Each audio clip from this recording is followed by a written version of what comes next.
고린도전서 10장입니다. 1절부터 13절까지입니다. 한 절씩 교독하겠습니다. 제가 먼저 1절의 말씀을 교독합니다. 형제들아, 나는 너희가 알지 못하기를 원하지 아니하노니 우리 조상들이 다 구름 아래에 있고 바다 가운데로 지나며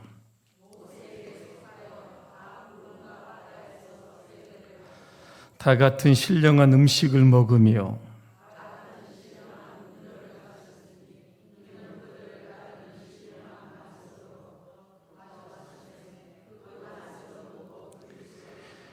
그러나 그들의 다수를 하나님이 기뻐하지 아니하셨으므로 그들이 광야에서 멸망을 받았느니라.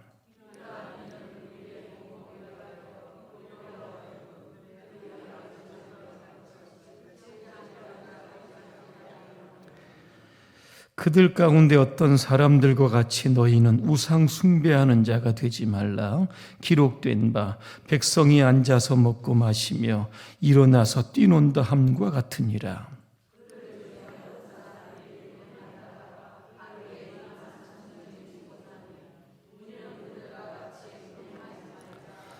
그들 가운데 어떤 사람들이 주를 시험하다가 뱀에게 멸망하였나니 우리는 그들과 같이 시험하지 말자.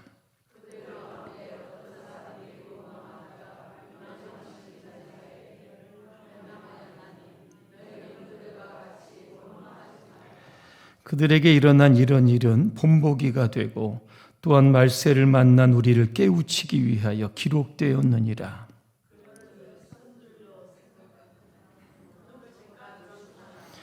13절 같이 하겠습니다. 사람이 감당할 시험 밖에는 너희가 당한 것이 없나니 오직 하나님은 미쁘사 너희가 감당하지 못할 시험 당함을 허락하지 아니하시고 시험 당할 즈음에 또한 피할 길을 내사 너희로 능히 감당하게 하시느니라. 아멘. 오늘 설교의 주제를 아십니까? 예. 할렐루야. 아멘. 옆 분과 인사하겠습니다. 착하게 삽시다. 어렵게 얘기할 필요 없이 착하게 살면 되는 겁니다. 오늘 말씀해 보니까 바울은 이스라엘의 역사를 소환을 합니다. 그러면서 이스라엘 역사 가운데 두 가지의 단어를 꺼냅니다. 강조했다는 뜻입니다. 6절에 보니까 본복입니다.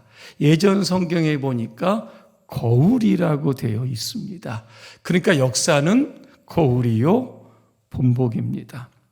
우리가 역사라고 하는 거울 앞에 이렇게 서게 되면 내가 지금 잘하고 있는지 아니면 과거의 잘못된 역사를 반복하고 있는지를 분명히 볼 수 있게 되는 겁니다. 오늘 11절에 보니까 깨우침이라고 하는 단어입니다. 이게 세번역에 보니까 경고라고 되어 있습니다. 역사는 깨우침이고 우리에게 경고를 주는 겁니다. 우리가 과거의 역사를 반복하지 않기 위해서는 역사를 보고 경고를 받고 깨우침을 받아야 되는 겁니다. 왜 바울이 지금 고린도 교인들을 향해서 과거의 이스라엘의 역사를 여러분 소환하고 있습니까? 지금 고린도 교회에 문제가 있다는 겁니다. 과거 이스라엘 백성들이 행했던 그 실패 역사를 그대로 지금 답습하고 있다는 겁니다. 그래서 현재가 실패하지 않도록 미래가 하나님 주신 그러한 복을 향해 나아갈 수 있도록 역사를 직면해라, 그런 뜻이 담겨져 있습니다. 먼저 바울은 이스라엘 역사를 소환을 하면서 이스라엘이 어떠한 복을 받았는지를 지금 5가지로 설명하고 있습니다. 첫째는 우리 조상들이 다 구름 아래에 있었다 그랬습니다. 이스라엘 백성들이 출애굽을 합니다. 그리고 본격적인 광야로 들어가게 됩니다. 40년 광야를 지납니다. 그때 하나님께서는 구름 기둥을 준비하셨다 그랬습니다. 뜨거운 사막에 햇빛을 가려주기 위해서 구름 기둥을 여러분 준비해 주신 겁니다.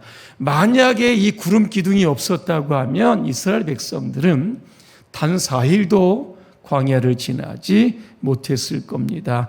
시편 105편 39절에 보니까 이 구름의 역할에 대해서 이렇게 시편 기자는 말합니다. 그는 구름을 펼치시고 덮개로 삼으셨다 그랬습니다.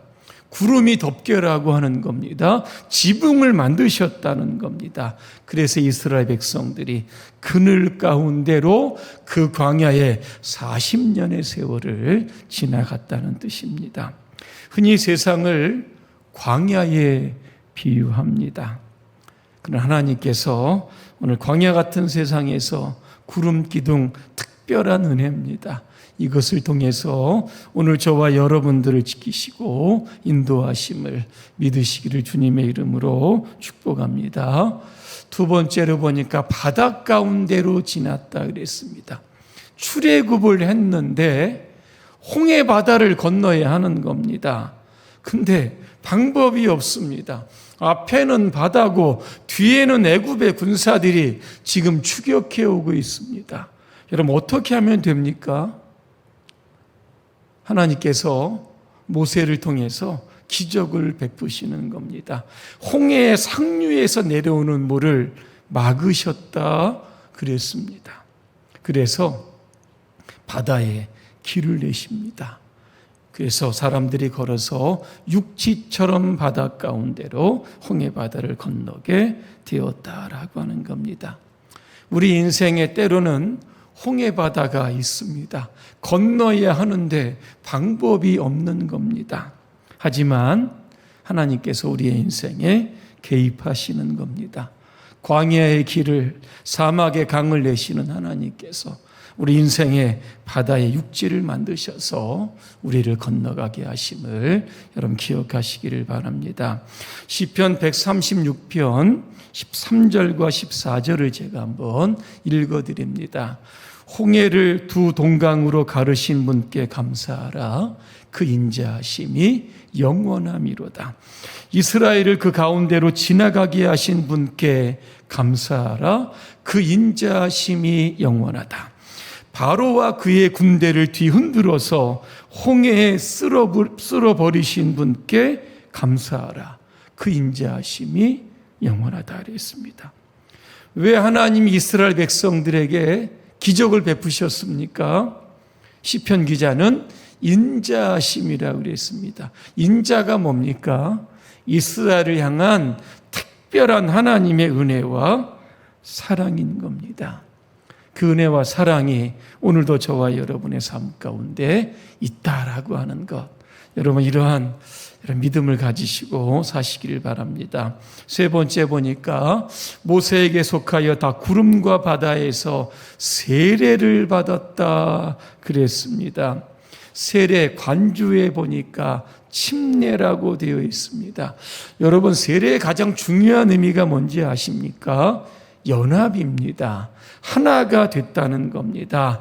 이제 이스라엘 백성들은 애굽에서 430년입니다. 애굽의 문화와 죄악에 찌들었었는데 홍해 바다를 건너감으로 인해서 하나님의 거룩한 백성으로 다시 태어나게 되었다라고 하는 겁니다. 그래서 이제는 하나님과 연합하게 되었다는 겁니다. 자, 신약에 와보니까 세례에 관해서 로마서 6장 3절에서 이렇게 말씀합니다. 무릇 그리스도 예수와 합하여 세례를 받은 우리는 그랬습니다. 2000년 전에 우리는 예수 그리스도와 함께 살고 함께 죽었다는 겁니다. 그래서 우리는 주님과 하나가 되고 연합하게 되고, 그래서 우리의 인생의 목적이 예수 그리스도가 되고 그분의 뜻과 그분의 계획과 비전을 위해서 우리가 살아가는 존재가 되었다는 겁니다. 그 이스라엘 백성들은 홍해 바다를 건nom을 통해서 하나님의 구원된 백성으로서의 새로운 삶을 시작했다라고 하는 뜻입니다. 네 번째 보니까 신령한 음식을 먹었다 그랬습니다. 여러분, 광야에 먹을 거 있습니까? 없습니다. 왜? 농사도 짓지 않는데 어디에 먹을 게 있겠습니까? 그런데 하나님께서 이스라엘 백성들에게 만나를 내려 주십니다. 그것도 40년 동안 만나를 주시는 겁니다. 만나의 색깔이 흰색입니다. 새벽에 만나가 내리는데 어떤 번역에 보니까 쌀랑눈처럼 내렸다 그랬습니다.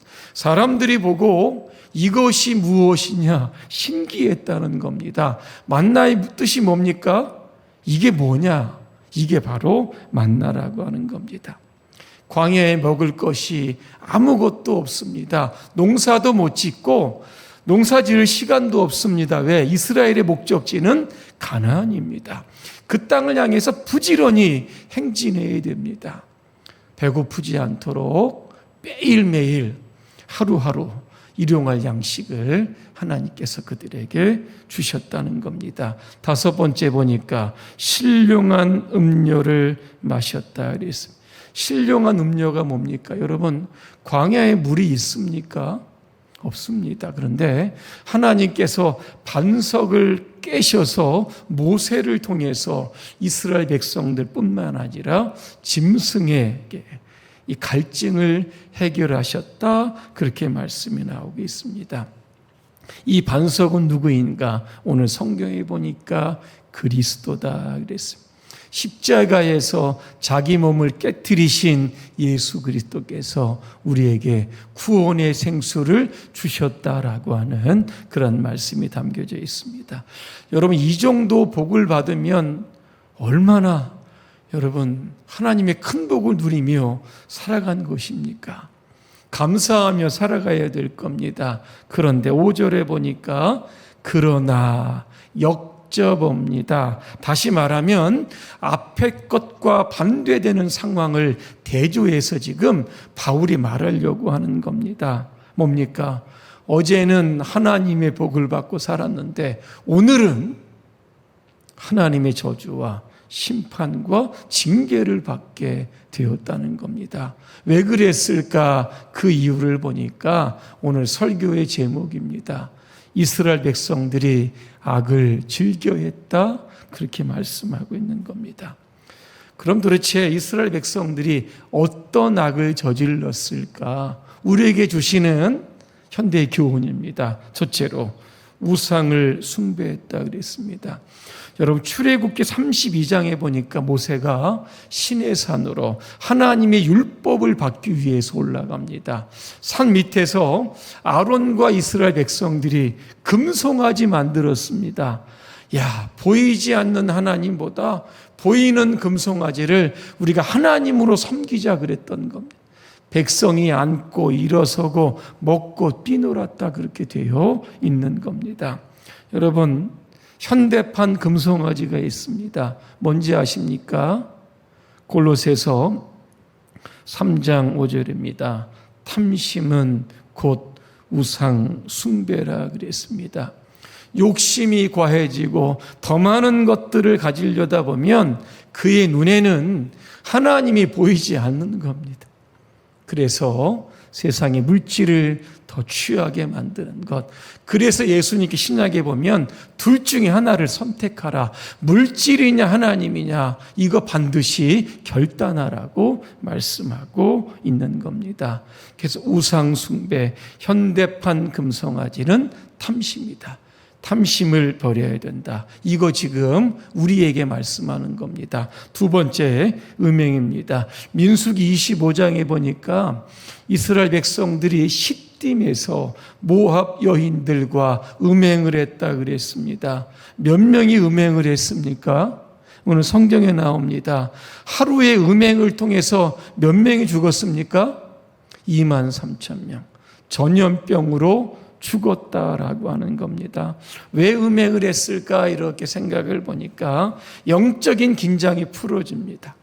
영적인 만족감이 없으면 세상을 통해서 뭔가 만족을 자꾸 찾으려고 하다 보면 결국 세상의 쾌락과 음행을 쫓아가게 되는 겁니다. 오늘 바울은 우리를 향해서 음행하지 말아라 이거 말씀하고 있습니다. 세 번째로 9절에 보니까 주를 시험하지 말아라 그랬습니다. 민수기 21장에 보니까 아까 만나 얘기를 좀 드렸습니다. 하늘의 양식입니다. 그런데 이거 40년 동안 매일 만나만 먹습니다. 실증이 날까요? 안 날까요? 실증이 날 겁니다. 하나님을 원망하고 하나님을 시험합니다. 이 만나 말고 다른 거 없습니까? 이거 우리가 하도 먹다 보니까 이제 싫습니다. 이렇게 하나님을 시험했다라고 하는 겁니다. 여러분 광야에서 만나 안 먹으면 어떻게 됩니까?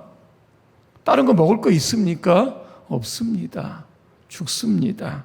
하지만 내일 아침이 되면 또 새벽에 만나를 거두러 나가서 또 먹을 겁니다.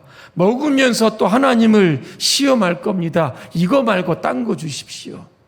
또 다음날 새벽이 되면 또 만나를 가지고 가면서 또 하나님께 또 원망하고 불평할 겁니다. 여러분, 주를 시험한다는 게 뭡니까?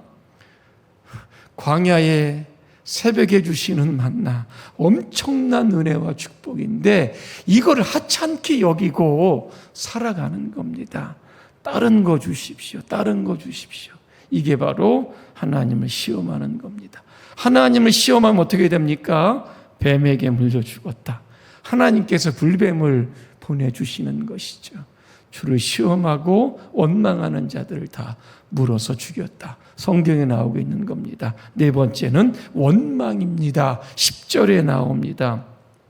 민수기 11장에 보니까 아까 만납니다. 계속 먹는 것 갖고 불평합니다. 다른 대안도 없는데. 그러면서 하나님 만나밖에 없습니까? 이렇게 원망을 합니다. 민수기 14장쯤 가보니까 이스라엘 백성들을 광야 생활이 하도 힘드니까 지도자를 바꾸어서 애굽으로 돌아가자 그랬습니다. 그래도 애굽은 잠자리가 있고 먹을 것도 있는데 광야 생활이 너무나 이게 힘들다는 겁니다. 우리는 애굽으로 돌아가자 이렇게 데모를 하면서 하나님께 원망을 했다는 겁니다.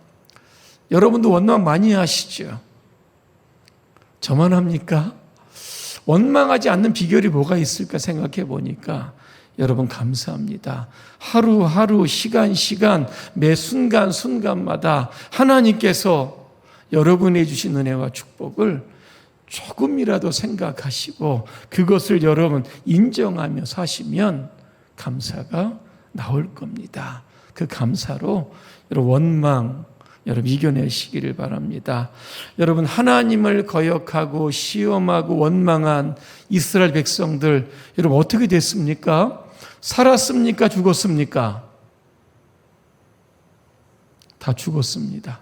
자, 5절에 보니까 그들이 이 광야에서 멸망을 받았다. 자, 목적지인 가나안 땅에 들어가지 못했다는 겁니다. 유일하게 누가 들어가냐면 20세 이상으로 여호수아와 갈렙 외에 20세 미만의 이스라엘 백성들만 가나안 땅 입성하게 되었다는 겁니다.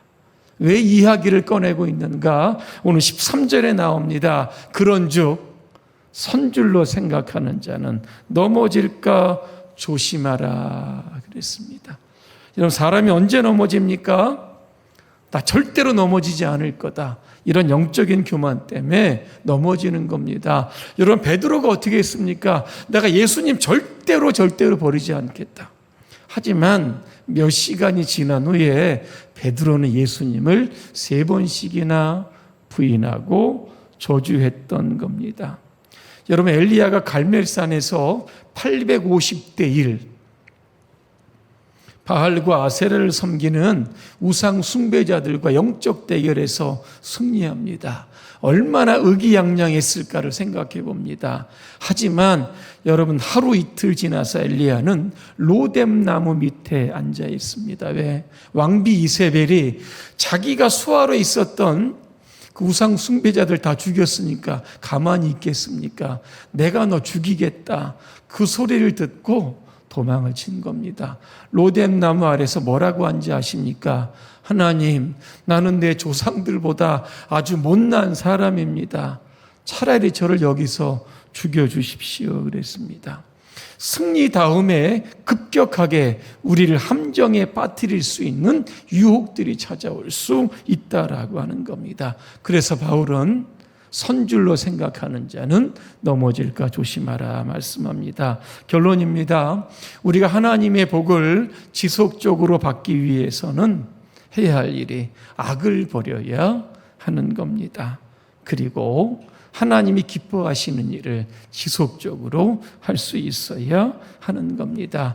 광야 같은 세상 지나기가 얼마나 힘들고 여러분 어렵습니까? 매 순간 도와주시는 하나님의 은혜가 저와 여러분 가운데 함으로 우리의 인생의 종착지가 어디입니까? 천국입니다. 다 들어가야 여러분 우리가 성공할 수 있지 않겠습니까? 단 한 사람도 여기에서 뒤처지거나 또 퇴보하는 분이 없이 모두가 다 천국문에 다 들어갈 때까지 하나님께서 늘 여러분과 함께 동행해 주시기를 주님의 이름으로 축복합니다. 기도하겠습니다. 은혜로우신 하나님, 우리가 이스라엘의 역사를 돌아봅니다.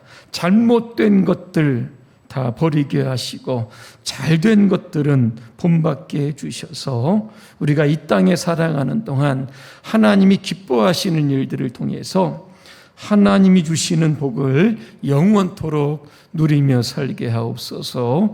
예수님의 이름으로 기도합니다. 아멘.